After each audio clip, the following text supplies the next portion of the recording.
Isang makasaysayang pagtitipon ang isinagawa sa puso ng Davao City. Hindi lamang bilang simbolo ng pagkakaisa, kundi bilang matatag na panawagan ng taong bayan na ibalik sa sariling bayan ang isang lider na kanilang itinuturing na tunay na ama ng bayan. Si Jean Domingo magbabalita live. Magandang gabi, Jean. Yes, magandang gabi, Franco. Dito nga mismo sa tahanan ni dating Pangulong Rodrigo Roa Duterte sa Doña Luisa Subdivision dito sa Davao City isinagawa ang Green Rice Action Movement, isang makabayang pagkilos na sumasalamin sa patuloy na pagtitiwala at pagmamahal ng taong bayan sa dating Pangulo. Ito'y dinaluhan ng mga taga-suporta mula sa iba't ibang sektor ng lipunan na nagtipon upang ipahayag ang kanyang malakas na panawagan na ibalik si Tatay Digong sa Davao. Ang Green Rice Action Movement ay higit pa sa isang simpleng pagtitipon.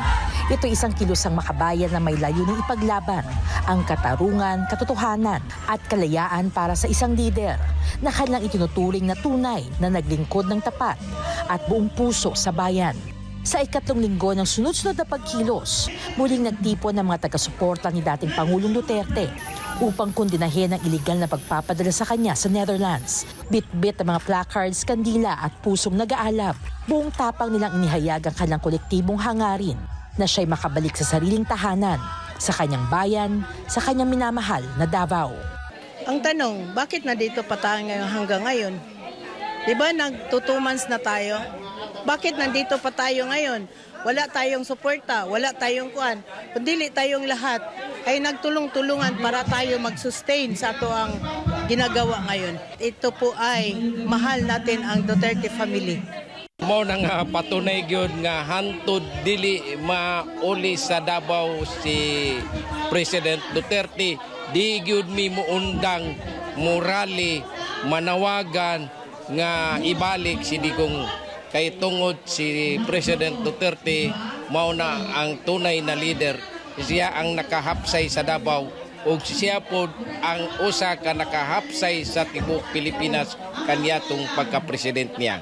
Nagkaroon ng mga madamdaming talumpati mula sa mga residente, opisyal ng lokal na pamahalaan at iba't ibang personalidad na nagpahayag ng kanilang suporta at pasasalamat sa mga nagawa ng dating Pangulo. Inawit din ng mga himig ng pagkakaisa at panalangin habang sinindihan ng mga kandila sa isang candlelighting ceremony bilang simbolo ng pag-asa at paninindigan. Mensahe ko sa kanya, maraming salamat, tatay. Marami akong mga bata pinag-aral na walang ama. Ngayon, tinulungan ko sila kasi para sa iyo. Ang tulong na to kasi tinulungan mo ako. Kinupkup ko mga walang ama na bata, pinag-aral ko sila. Ngayon ang ano ko kay tatay, yun kasi pinaglaban ko talaga si tatay. Si Tatay Digong lang ang may puso, mga Duterte lang talaga ang may puso at damdamin sa mahihirap. Sa bawat salita, sa bawat panalangin at sa bawat dasal, namayani ang diwa ng pagkakaisa na ang laban ng isang lider ay laban din ng kanyang mga kababayan. Ang Green Rice Action Movement ay naging konkretong pagpapahayag ng paniniwala ng sambayanan na si dating Pangulong Duterte ay hindi lamang bahagi ng kasaysayan, kundi buhay na buhay sa puso ng taong bayan.